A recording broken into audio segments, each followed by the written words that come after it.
Number 4, we are given to determine the empirical and molecular formula for chrysotile. Chrysotile has the following percent composition: 28.03% magnesium, 21.60% silicon, hydrogen 1.16%, and for 9.1% oxygen. And the molar mass of chrysotile is 5 to 0.8 grams per mole. So we have to find the empirical formula first before we find the molecular formula.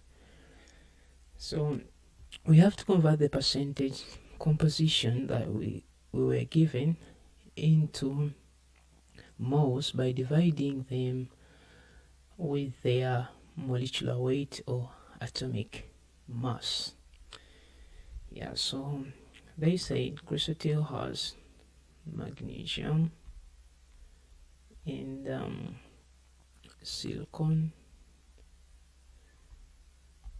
and we have hydrogen and oxygen. So magnesium was 8.03, and then silicon is 1.60, then hydrogen is 1.16, and oxygen is 49.21.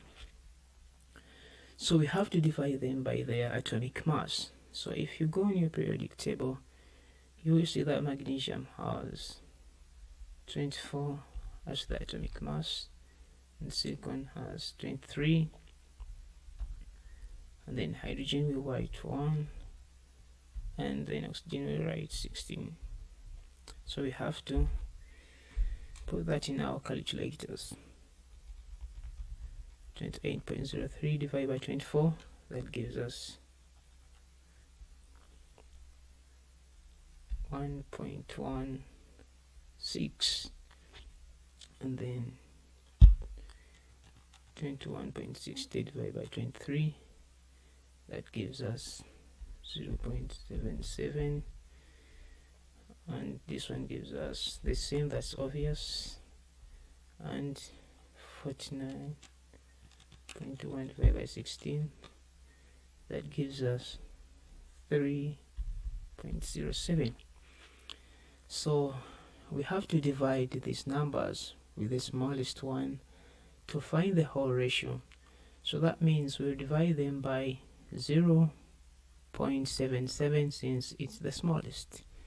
So we divide them by 0.77, 0.77 point, and divide here by 0.77, and here 0.77. So we have to divide 1.16 divided by 0.7. That gives us 1.5, and this one gives us 1, obviously, and this gives us 1.5 as well, and then 3.07 divided by 77, that gives us 4. But we can't have 1.5 as the empirical formula, so we have to multiply everything by 2 so that we can get the whole numbers that we need in our empirical formula. So we have to multiply everything here in this bracket by 2. So if we multiply that, we have to write them here again: magnesium, and then silicon, then we have hydrogen, then oxygen. For magnesium we had 1.5, and silicon we had 1 and 1.5 here, and here we had 4. So we have to multiply them by 2 so that we can get whole numbers. We don't need points in our empirical formula. So if you multiply 2 with 1.5, that gives us 3, and this one gives us 2, and this one gives us 3, and this one gives us 8. So the empirical formula is magnesium 3, silicon 2, so you're going to have to put a dot, and then hydrogen we have 3, and then oxygen we have 8. So this is the empirical formula of chrysotile. So to find the molecular formula, we have to divide the molar mass that they gave us of chrysotile, 5 to 0.8 grams per mole. We have to divide it with the total molar mass that we have in our empirical formula. So we have to write here this 0.08 grams per mole, and then divide it by, so we have to find the total molar mass of this empirical formula, so we have to use our calculators. So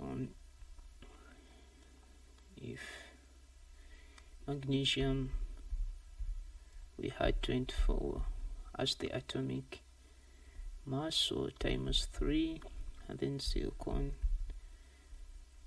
is 23, then we have 2 silicons, we have to multiply by 2, and then hydrogen we had 1, have multiplied by 2, and then oxygen, that's 16, have to multiply it by 8 since there are 8 oxygens and 2 hydrogens and 2 silicon and 3 magnesium in our empirical formula. So we have to multiply them. So here we get 73, here we get 46, here we get 2, and here we get 1, 2, 8. So we have to add up these, we have to add them all. So we go by 73 plus 46 plus 2 plus 1 to 8. That gives us a total of 249. So we have to divide this, we have to divide 520.8 grams per mole with 249 grams per mole. So we have here 249 grams per mole. So if we divide that in our calculators, 2.8 divided by 249, that gives us 2. That gives us 2. So we have to multiply 2 by our empirical formula so that we can get the molecular formula. So we multiply all of this by 2. So we have magnesium, we had 3, so 3 times 2, that's 6. And then silicon we had 2, then 2 times 2, that's 4. And then hydrogen we had 2 times 2, that's 4. Then oxygen we have 8 times 2, that's 16. Yeah, so this is our molecular formula. That's how we get our molecular formula. You have to divide the molar mass that he gave you in the question with the total mass of your empirical formula. So the number you get is the number you have to multiply by your empirical formula in the end.